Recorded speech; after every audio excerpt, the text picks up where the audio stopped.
The crystal ballroom of the Metropolitan Tower gleamed with golden light from its signature Art Deco chandeliers, each fixture worth more than most people's cars and casting intricate shadows across the polished marble floors.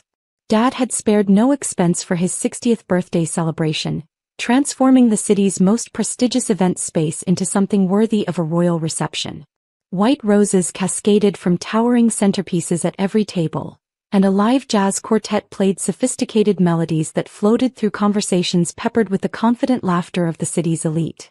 I stood quietly near the massive windows that offered a breathtaking view of the city skyline 30 floors below, watching the celebration unfold around me like a scene from a movie I wasn't really part of. The guest list read like a who's who of the metropolitan area's most successful residents, prominent attorneys, influential politicians, wealthy real estate developers, and old money families whose names appeared on hospital wings and university buildings. Dad commanded the center of attention in his custom-tailored midnight blue tuxedo, his silver hair perfectly styled and his confident smile reflecting the satisfaction of a man who had built an empire from nothing. At 60, Vincent Castellano still possessed the kind of magnetic presence that made other powerful men seek his counsel. And tonight, surrounded by congratulations and admiration from 200 of his closest associates, he was absolutely in his element. 40 years in commercial real estate, he was saying to a circle of admirers, his voice carrying the authority that comes from closing billion-dollar deals. And I can tell you that success isn't about luck or timing. It's about vision, execution, and surrounding yourself with people who understand what it takes to build something lasting. My stepmother Patricia stood beside him like a perfectly polished accessory, radiant in her champagne silk gown that probably cost more than most people's monthly mortgage payments. At 45, she had the kind of beauty that required significant investment to maintain, and every detail of her appearance, from her diamond necklace to her professionally styled hair, announced her status as the wife of one of the city's most successful men. My older half-brother Marcus dominated the conversation from Dad's right side, his voice carrying the confidence that comes from being groomed as the heir to a commercial real estate empire. At 28, he had already closed several major deals independently, and his success was evident in everything from his platinum cufflinks to the way other young professionals sought his attention. The Morrison Tower project brought in $12 million in commissions this quarter, Marcus announced, adjusting his Patek Philippe watch with practiced casualness. Sometimes I look at what we've accomplished and realize that most people simply don't have the intelligence or drive to operate at this level.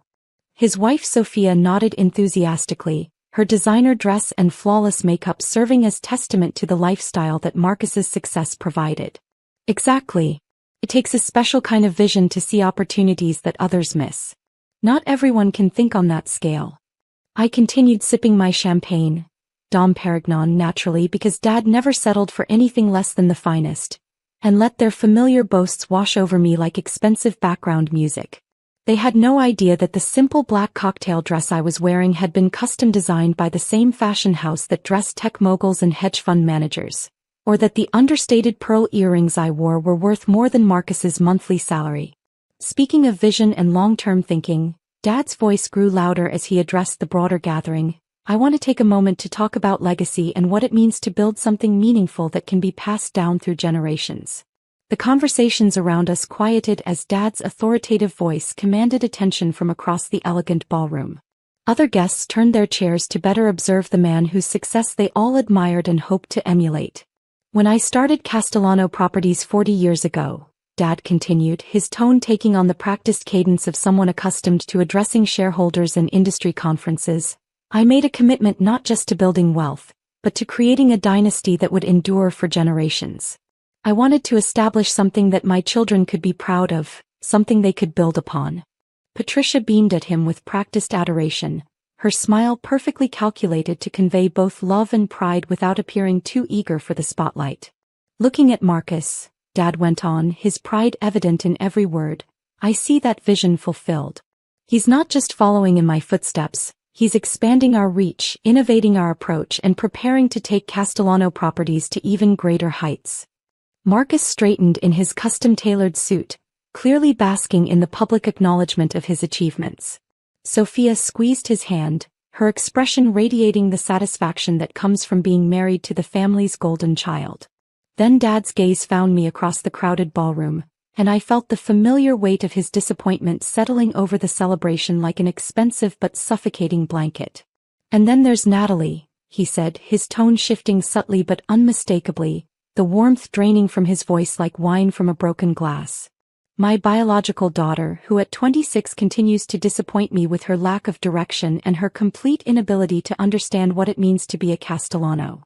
The words cut through the elegant atmosphere like a knife through silk, sharp and impossible to ignore.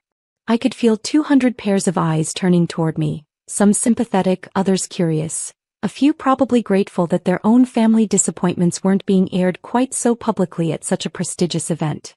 "Natalie refuses to join the family business," Dad continued, his voice carrying across the ballroom with the authority that made him one of the city's most respected businessmen. "She lives in some tiny apartment downtown, drives a car that's older than some of our junior employees, and works on what she calls investment projects that no one in this room would consider serious business ventures."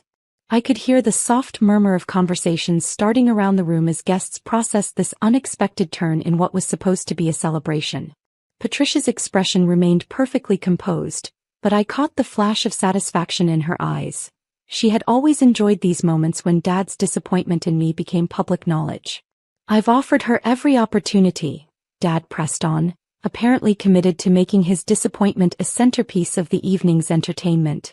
"Entry-level positions at the company, introductions to serious professionals, even funding for legitimate business ventures. But she insists on pursuing these fantasy projects that will never amount to anything meaningful." Marcus nodded approvingly, clearly enjoying his role as the successful son in contrast to my apparent failures. "The real estate industry requires vision, capital, and professional connections," he added, his voice loud enough for several nearby tables to hear. "It's not something you can just dabble in as a hobby." I set down my champagne flute and walked calmly toward the family's table, my heels clicking softly against the marble floor.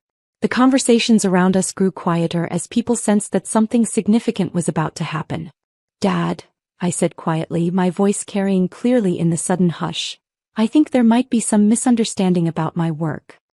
He turned toward me with the kind of expression that successful men reserve for interruptions they consider unwelcome.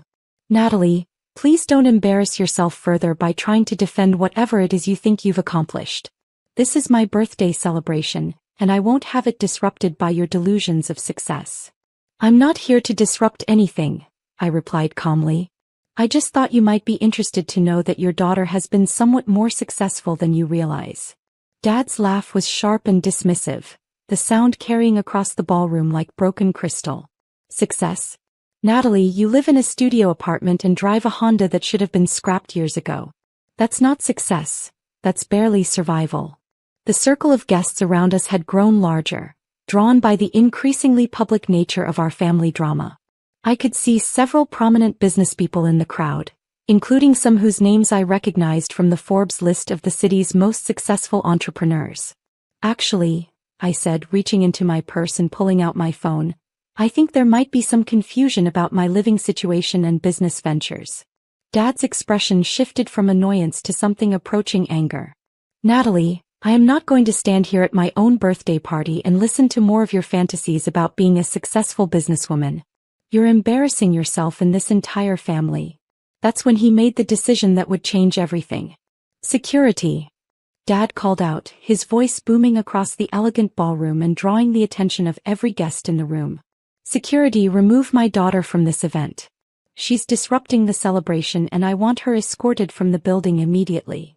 The room fell completely silent except for the soft jazz music that continued playing, apparently unaware that the evening had taken such a dramatic turn. 200 of the city's most influential people watched as a uniformed security guard approached our table, his expression professional but clearly uncomfortable with the family drama he was being asked to manage. The security guard, a tall, well-dressed man who looked like he'd been working high-end events for years, walked directly toward me, his steps measured and polite. But as he got closer, his expression changed from professional courtesy to something approaching confusion. "Excuse me, ma'am," he said, stopping just short of our table and speaking in a voice that carried clearly across the silent ballroom. "Are you Ms. Natalie Castellano?" "I am," I replied calmly. The security guard's entire demeanor shifted, his professional composure giving way to something that looked almost like deference. "Ma'am, I'm very sorry for the confusion, but you're the building owner. You're listed as the primary contact for all security matters in the Metropolitan Tower." The silence that followed was so complete that I could hear the distant hum of the building's climate control system, the soft whisper of expensive fabric as people shifted in their seats, the barely audible sound of champagne bubbles rising in crystal glasses. Dad's face went from confident to confused to something approaching horror in the span of about 3 seconds. "What did you just say?" The security guard looked around the room, clearly realizing that he had just delivered information that was having a much more dramatic impact than he had anticipated. "Sir, Ms. Castellano owns the Metropolitan Tower. She purchased the building 18 months ago through her investment company, Meridian Holdings."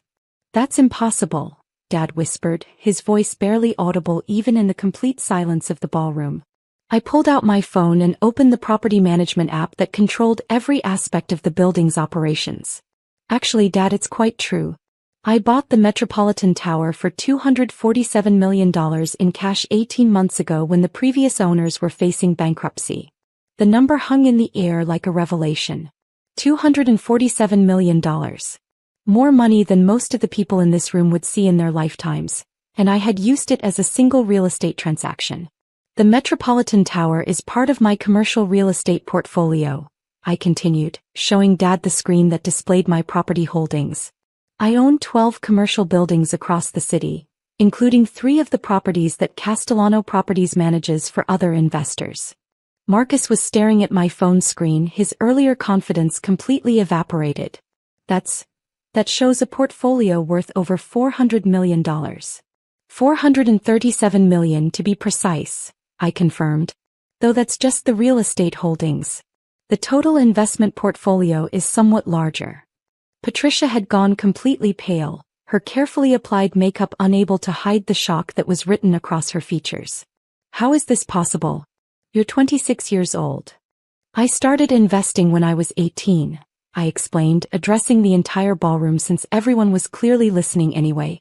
"I began with the trust fund that Grandma Castellano left me, $2 million that I used to buy my first property downtown. I've been building the portfolio ever since, reinvesting all profits and leveraging my existing holdings to acquire larger properties." Dad found his voice, though it came out rough with disbelief. "You bought the Metropolitan Tower? This building?" "Among others," I replied. "I also own the Harrison Center where your main offices are located, the Riverside Complex where Marcus and Sophia live, and the waterfront towers where Patricia's spa is located." The implications of that revelation began to sink in around the room. My family, the people who had been dismissing my success for years, were essentially my tenants. They lived and worked in buildings that I owned. The security guard, apparently realizing that he was witnessing something extraordinary, cleared his throat politely. "Ma'am, should I escort anyone from the building or is everything resolved?" I looked around the silent ballroom at the 200 guests who had just witnessed the most dramatic reversal of expectations any of them had probably ever seen, then back at my family's stunned faces. "Actually," I said, turning to the security guard with a smile, "I think we're fine. But could you please ask the building manager to come up here? I'd like to discuss some policy changes with the family." "Of course, ma'am. Right away." As the security guard walked away, the silence in the ballroom gradually gave way to whispered conversations and the soft sound of people pulling out their phones, probably to verify what they had just heard or to share the story with people who hadn't been fortunate enough to witness it firsthand.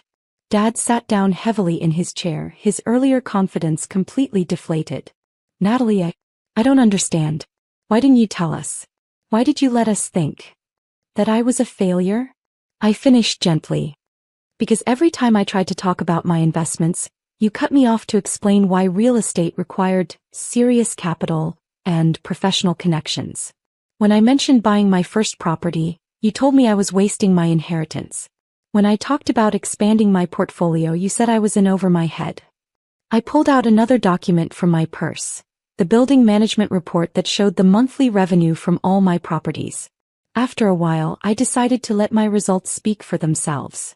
The building manager, a distinguished woman in her 50s, approached our table with the kind of deference that successful property owners always received. Miss Castellano, you wanted to see me? Yes, Sandra. I wanted to introduce you to my family. They're tenants in several of our buildings, and I think it's important that they understand our building policies and rental agreements. Sandra smiled professionally. Of course. Is there anything specific you'd like me to review with them? Just the standard lease terms and our policy on events like this. Also, please make sure they have my direct contact information in case they need anything. As Sandra began explaining the building's policies to my visibly stunned family, I noticed that conversations throughout the ballroom had resumed, but with a decidedly different energy. People were approaching our table, introducing themselves and asking about investment opportunities. Mrs. Wellington from the City Planning Commission extended her hand with obvious respect. Miss Castellano, I had no idea you were the investor behind the downtown revitalization projects. Your work has transformed entire neighborhoods. Dr. Morrison from the Medical Center Board was right behind her. The medical plaza you developed has been absolutely transformational for our practice.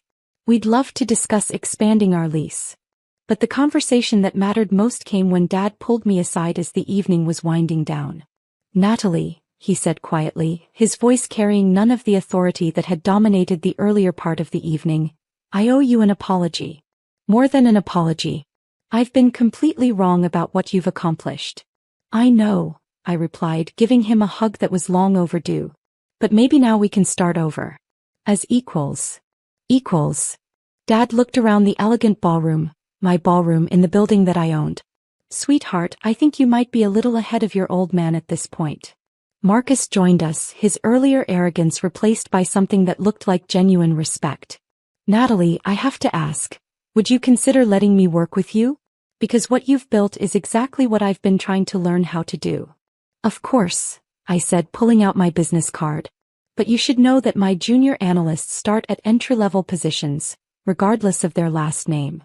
Marcus took the card with obvious relief. That sounds perfect. I think I have a lot to learn. As the celebration wound down and guests began to leave, many of them stopped to thank me for hosting such a memorable evening in such a beautiful venue. Several business cards were exchanged and I found myself with 3 new potential investment opportunities. But the moment that mattered most came when Dad stood up to make a final toast. Ladies and gentlemen, he announced, his voice carrying across the ballroom one last time, I need to make a correction to something I said earlier tonight. The room quieted, all attention focused on the man who had dominated the evening until his daughter had quietly demonstrated that success comes in many forms. I said that Natalie had disappointed me with her lack of direction and success. Dad continued, his voice strong despite the emotion I could see in his eyes. I was wrong. She hasn't disappointed me, she's amazed me. While I've been building a business, she's been building an empire. He raised his glass toward me, his expression carrying both pride and a humility I'd never seen from him before. To Natalie Castellano, property mogul, and the daughter who taught her father that sometimes the student becomes the teacher. The applause that followed was genuine and enthusiastic. And as I stood to acknowledge it, I realized that sometimes the best revenge isn't proving people wrong about your potential. Sometimes it's showing them that love and respect can transform any relationship, even when it takes owning the building to get their attention. The next morning, 3 major developers called to discuss partnership opportunities. Dad helped me schedule the meetings. I hadn't heard my father's voice in 18 months. This morning, it came through static. The voicemail was short. Blunt, even for him. It's about your sister. She's gone. That was all. No hello, no explanation, not even my name. Just that one sentence like a rock dropped in still water. There were 14 missed calls, 11 from my mother, 2 from Chelsea, 1 from the man who hadn't looked me in the eye the night I left. I didn't answer any of them. I played the voicemail once, then once more softer as if the words might change if I gave them space. They didn't. My phone lay on the counter screen still glowing. I stood there in my apartment, the upstairs room above Grady's Hardware where I've been working since they erased me. Morning light slid across the floorboards, catching on a coffee cup I hadn't rinsed. The kind of silence that holds its breath. I didn't move. Not right away. I thought about my mother, Margaret Ward. The kind of woman who irons cloth napkins for Sunday dinner but hasn't called me since the day I said something she didn't want to hear. She would be pacing, maybe crying, but mostly calculating how to pull the family back together before the neighbors notice something's broken. I imagined Chelsea too. My older sister, always good at falling apart just enough to be forgiven. Maybe she had left, maybe she hadn't. Maybe this time the mask had slipped too far. But none of that explained the calls, because when I walked out of their lives, they didn't leave space for a return. They never called to ask where I was staying, never asked if I needed help, not even on my birthday. And now, after all that silence, they were calling 14 times before breakfast. I reached for my phone again, but didn't unlock it. I looked at my own reflection in the black screen, tired still. My hair pinned back like my mother used to do when I was 12. She said it made me look decent. Back then, I used to think decent was a kind of praise. Now I know it just means invisible enough to keep the peace. The phone buzzed once more. I let it ring, because I wasn't ready to hear what they needed, not when they'd never asked what I'd lost. It was a Thursday night, but the house looked like Sunday. The dining table had the good dishes laid out, the ones with the silver rims we only used for holidays. There was pot roast, too dry. A bottle of wine breathing in the center. Cloth napkins folded into triangles. Chelsea had done those. She always said presentation mattered. I arrived 5 minutes early. I always did. Margaret Ward. My mother wore navy, no apron, no earrings, just a string of pearls that never left her skin. She greeted me with a tight nod, then walked into the kitchen without a word. The roast needed checking, she said, though it had already been out of the oven for 10 minutes. Raymond Ward. My father sat at the end of the table, elbows not touching the surface, reading the Gazette. He didn't fold the paper down when I entered. He never did. Chelsea arrived last, of course, her hair-curled, lipstick-perfect eyes already damp with preloaded emotion. We sat. For a few minutes we made a show of normal. Asked about traffic, the weather, something about the new strip mall in downtown Cedar Falls. Then Mom folded her napkin in half and set it beside her plate. I heard, she said. No one asked what. We all knew. I had found the invoices 3 days earlier. Double payments, inflated contracts, a forged signature that almost but not quite matched the office assistant's. I didn't go to the police. I didn't even go to Chelsea. I went to my mother. I thought she would want to fix it quietly. For Dad. For the business. Instead, she called this dinner. I heard she said again. And I need to ask. What exactly you thought you were doing? Chelsea's fork clinked against her plate. Dad turned a page of his paper without looking up. I tried to keep my voice steady. I didn't report anything. I just thought we should... No, Mom interrupted, her voice still calm. You didn't report anything. Yet. She smoothed the tablecloth with one hand. Do you have any idea what this would do to your father's name, to this family? She looked at me then, not angry, not even disappointed, just assessing. Chelsea shifted in her seat. She didn't cry yet. She didn't need to. She had Mom's voice to do it for her. I wasn't trying to expose anyone, I said. You just embarrassed your sister in front of the board, Mom cut in. That wasn't my intention. But that was the result. I looked at my father.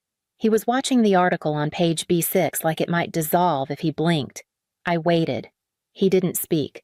The silence in the room was heavy and clean like a kitchen right after bleach. Then, Mom said the sentence that stayed with me longer than any scream could have. If you can't keep this in the family, you are not family. I didn't cry. I didn't shout. I didn't explain. I folded my napkin, laid it on the plate, and stood. No one stopped me. No one called my name. I walked out through the front door, the one with the brass handle I polished every Thanksgiving. I heard it close behind me. That was all. That was the last time I saw that house.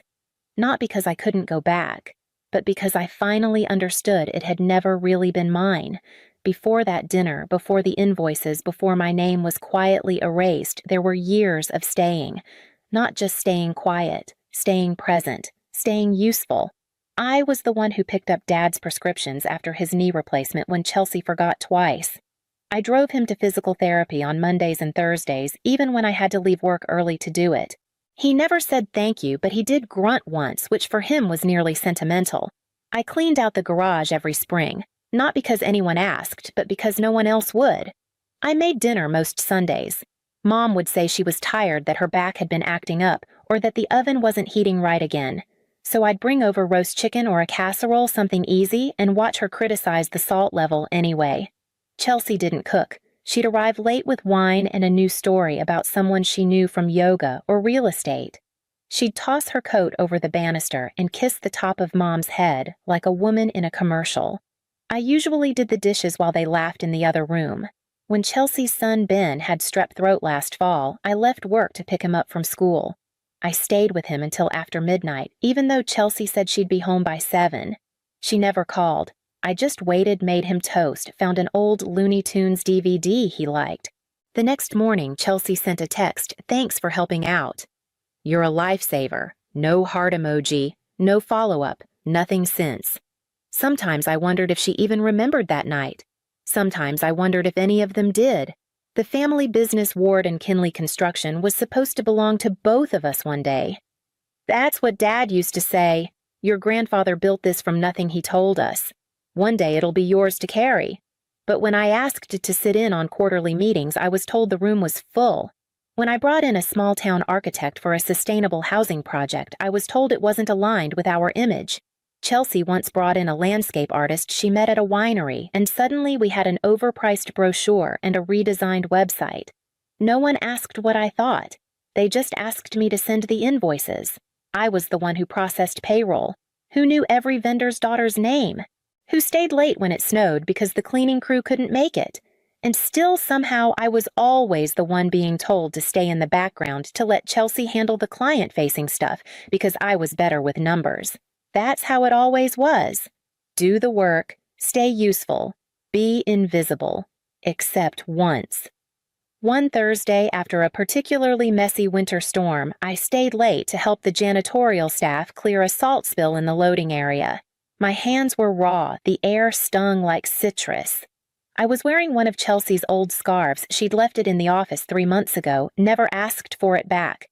As I hauled the mop bucket back in the older woman who cleaned our offices, Maribel stopped me. She looked at me for a long second, then said, "You're the one who stays behind." That was all.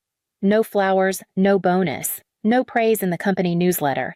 Just those 6 words said quietly like a truth no one else wanted to say out loud. And I still remember them. Because sometimes I think, if even the cleaning lady saw me, why didn't they? It started with a spreadsheet.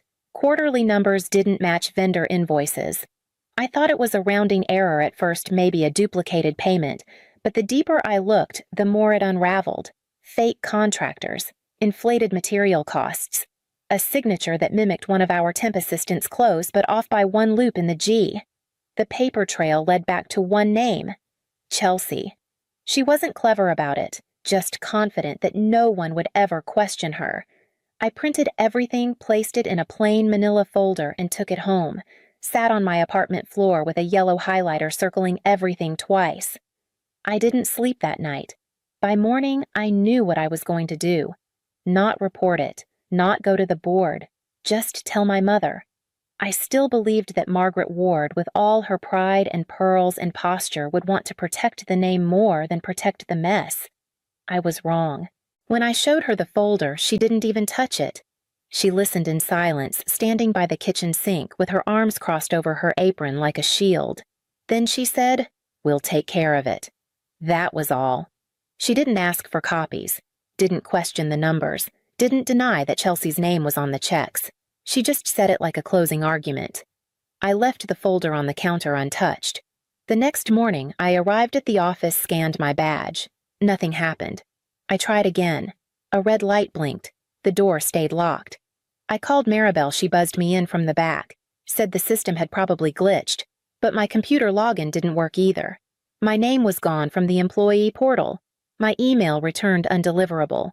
A new girl sat at the front desk, smiling, asking if I had an appointment.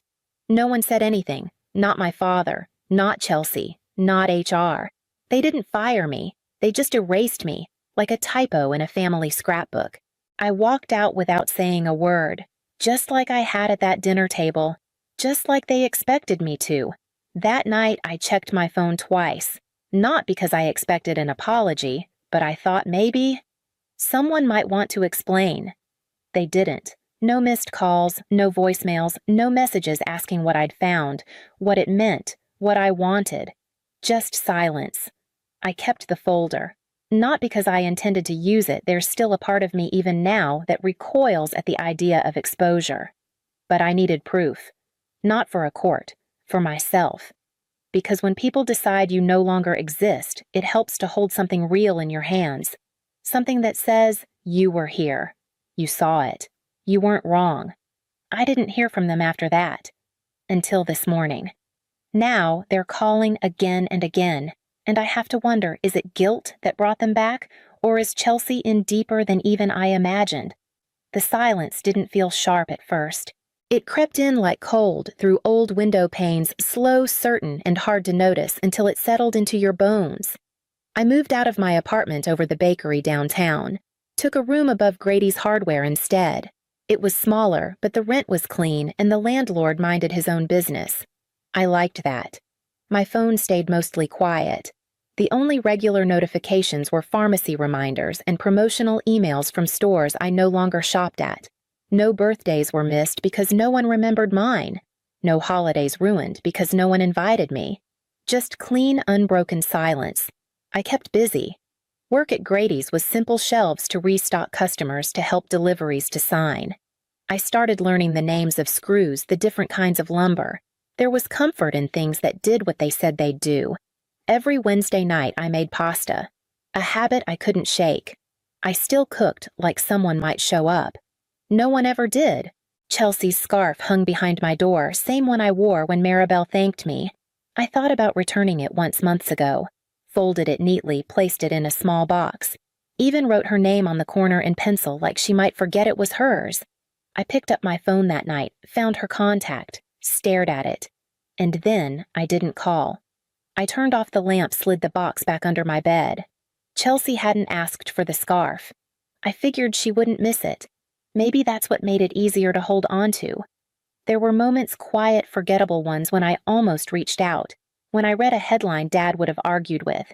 When I passed the church Mom still volunteers at the same hydrangeas still blooming by the side door. But every time something stopped me. Not anger. Not even pride. Just the memory of that red light blinking on the office door. The sound of my own name returning not found. That kind of silence doesn't just happen. It's built. And they built it very well. One night as I folded laundry with the windows open, I heard a familiar voice on the sidewalk below, someone from the Ward and Kinley office, laughing, chatting, living like nothing had changed. I didn't feel anything. Not really. Just a small, steady recognition that they had gone on, and so had I. But the difference was, I hadn't pretended nothing broke. I just stopped expecting anyone to fix it. I woke to the sun slanting across the floorboards the same way it had every morning since I moved in. Light crawling through dusty blinds, catching on the same nick in the wood where I once dropped a box of bolts.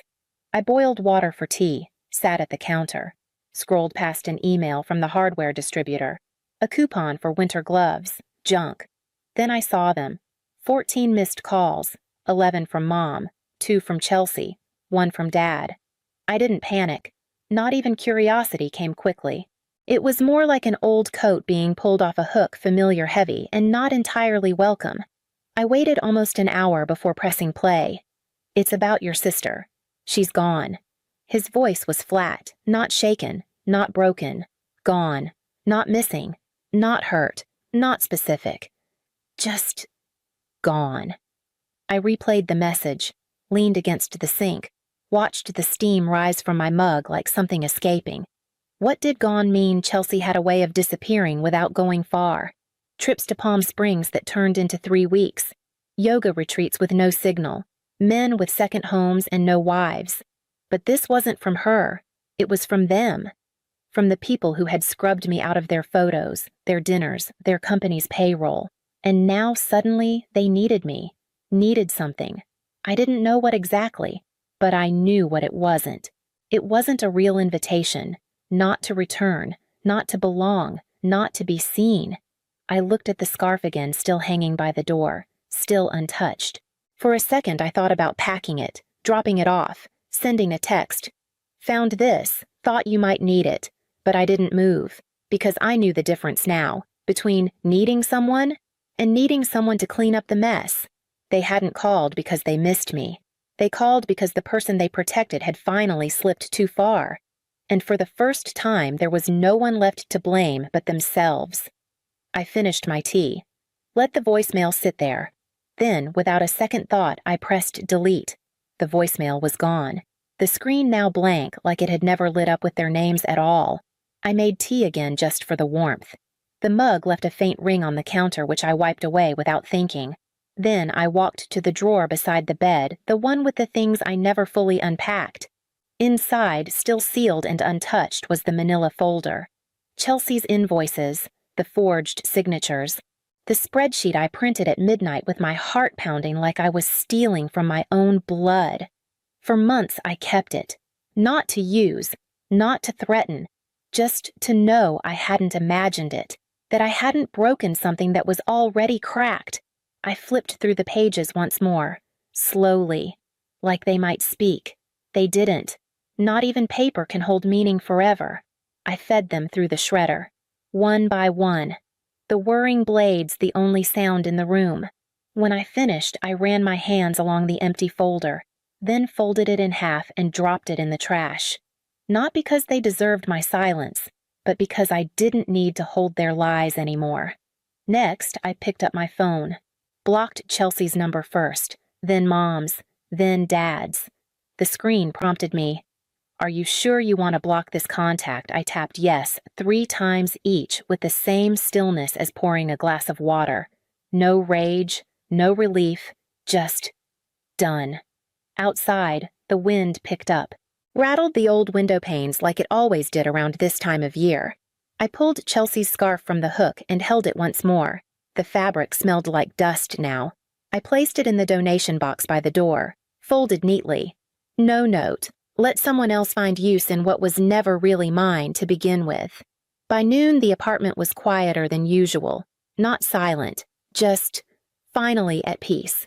They could keep the dinners, the name, the version of events they'd rehearsed for anyone who asked, but they couldn't keep the story whole without me. And I'd decided I would no longer be their missing piece. I didn't leave with a fight. I left with silence. And silence, I've learned, is not the absence of noise. It's the absence of permission, the refusal to explain, the final word without saying one.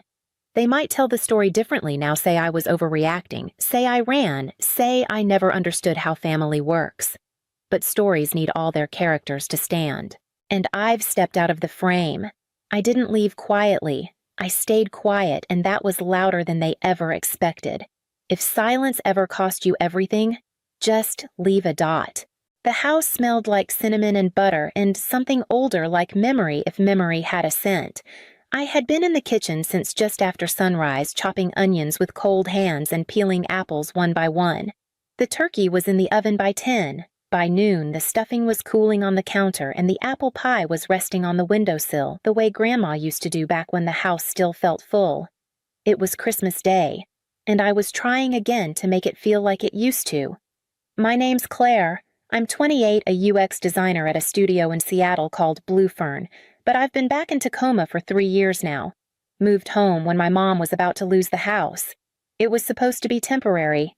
Funny how temporary turns into invisible when you're living with someone who forgets you pay the bills. Mom Deborah is in her 60s. She hasn't worked since the hardware store laid her off in 2019, and she hasn't said thank you since around then either. Still, I cooked. I cleaned. I decorated the table with the old red napkins and the chipped ceramic reindeer we always put out even though one antler is broken. I wanted it to feel like Christmas. Not because I believed in miracles anymore, but because I believed in trying. My sister Lacey arrived an hour late with wet hair and no apology. She's 24, still lives here too, kind of. Comes and goes. Mom appeared around 4 dressed in her gray sweater with the pearl buttons phone in hand, scrolling through someone else's life. No one said much while we ate. The only sound was the fork scraping her plate and the occasional clink of ice against glass. I poured the wine. I offered second helpings. I lit the candles. I kept waiting for the moment where something would feel warm, like family. And then, just as she was slicing into the turkey hand still on the knife, my mother looked up and said, "Claire, you need to move out." She said it like she was commenting on the weather. Like it wasn't Christmas, like I hadn't just basted her bird and vacuumed the rugs and paid her mortgage again this month. I didn't answer right away. I think I blinked. Twice. Lacey glanced at me, her fork pausing midair. And for a second, I thought maybe I'd misheard. But no. My mother didn't repeat herself. She didn't need to. She just looked down again, took another bite, and kept chewing. Like that was that. And maybe it was. But here's the part I still don't understand even now. Why say it then? Why say it that way?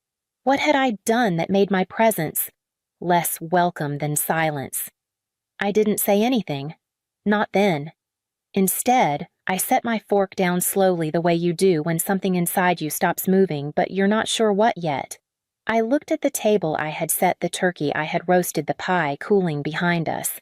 The quilted placemats my grandmother made. All of it felt suddenly out of place, like decorations for a party I was no longer invited to. Mom didn't look up again. She chewed. She reached for her wine. She tapped her thumb against her phone, lighting it up to check a message that couldn't have been more important than what she'd just done. Lacey cleared her throat. Quiet. She always hated being the middle. She started, then gave up and went back to cutting her food.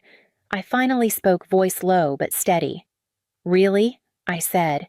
"You need me to move out." She nodded, almost like she hadn't heard the edge in my voice.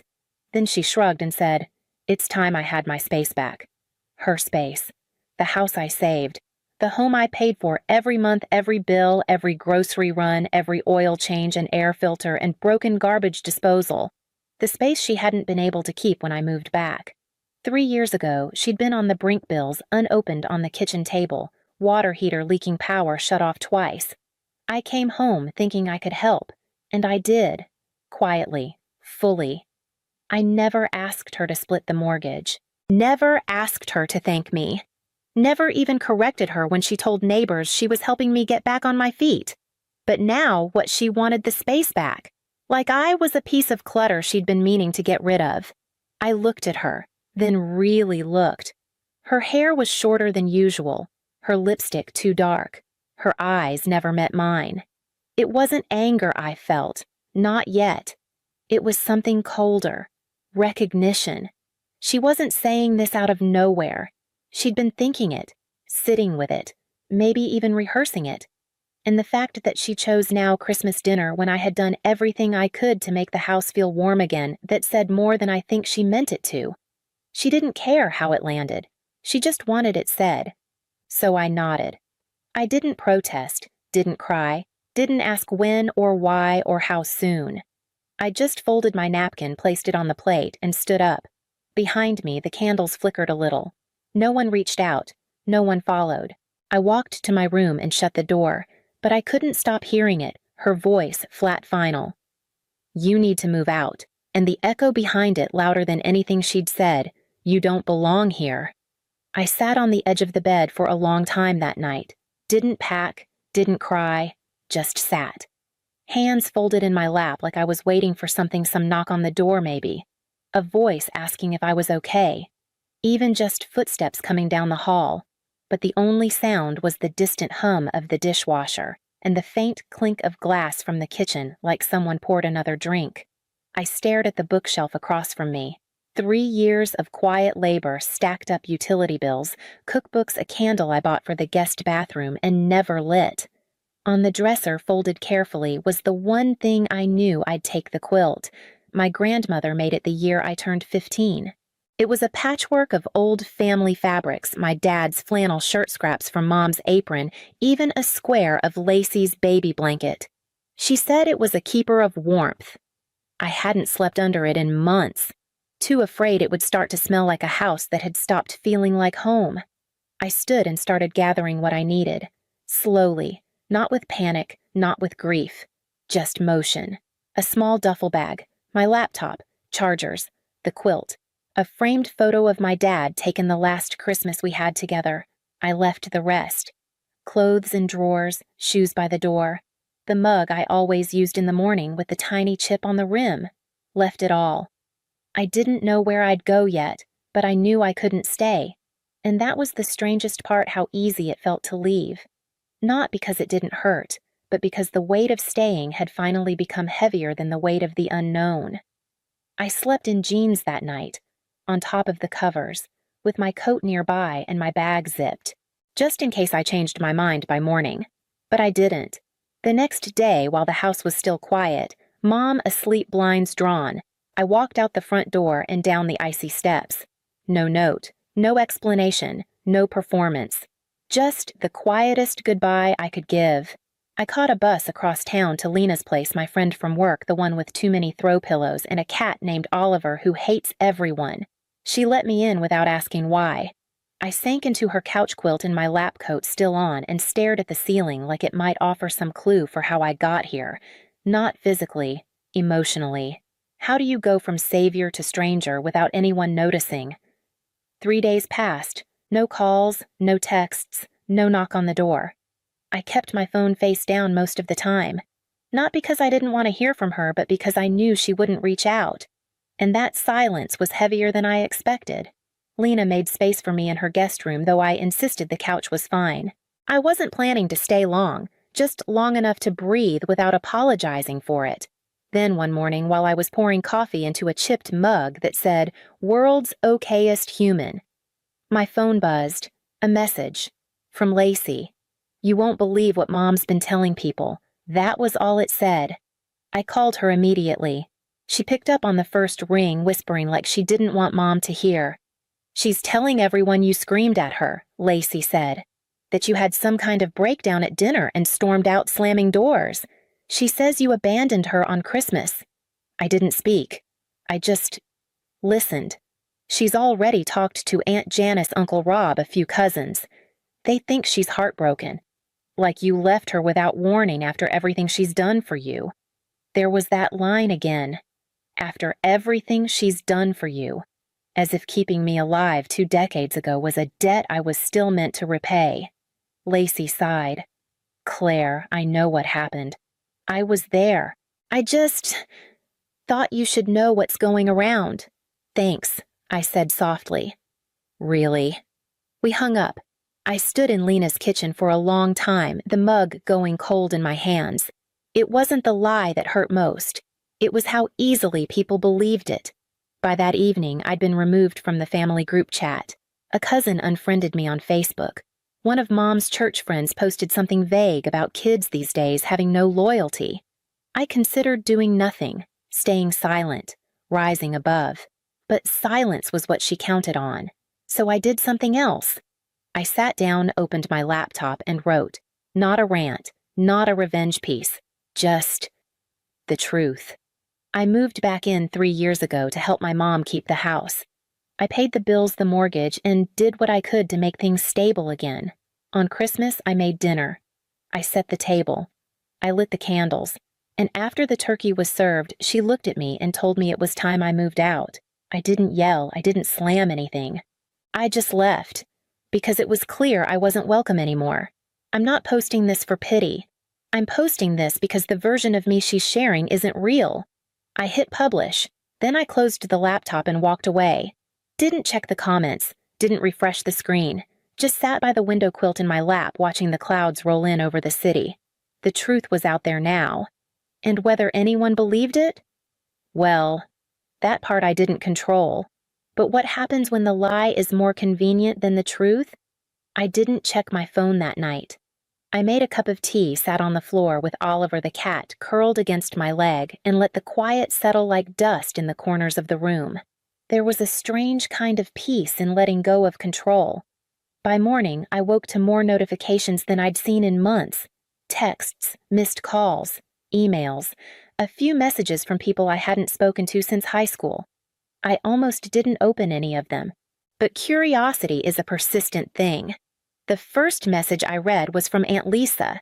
She'd always been the most reasonable of the extended bunch, the one who sent cards at odd times and once brought me a necklace with a tiny compass on it just in case you need help finding your way. Her message said I had no idea.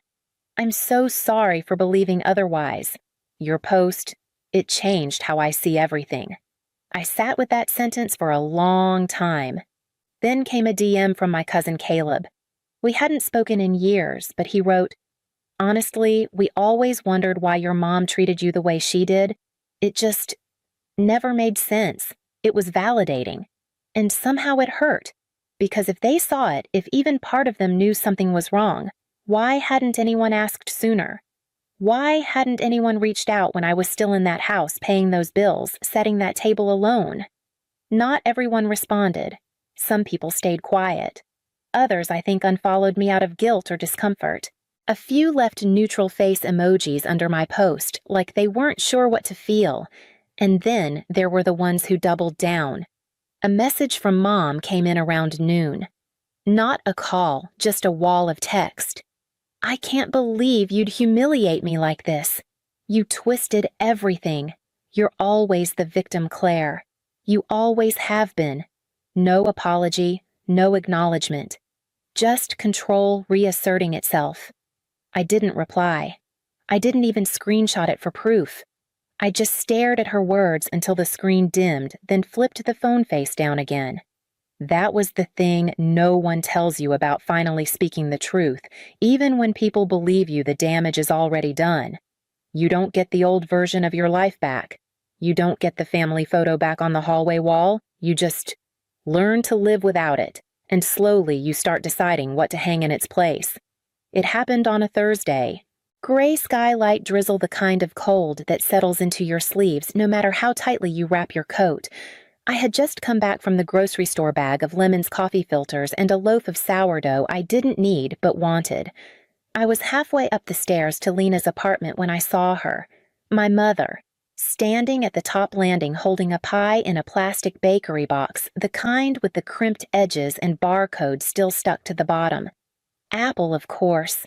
She smiled like we were bumping into each other at the post office. "Hi, Claire," she said as if it had been days, not weeks. I didn't move, just stood still, rein in my hair bag in one hand, key in the other. She looked smaller than I remembered, or maybe I was seeing her clearly for the first time.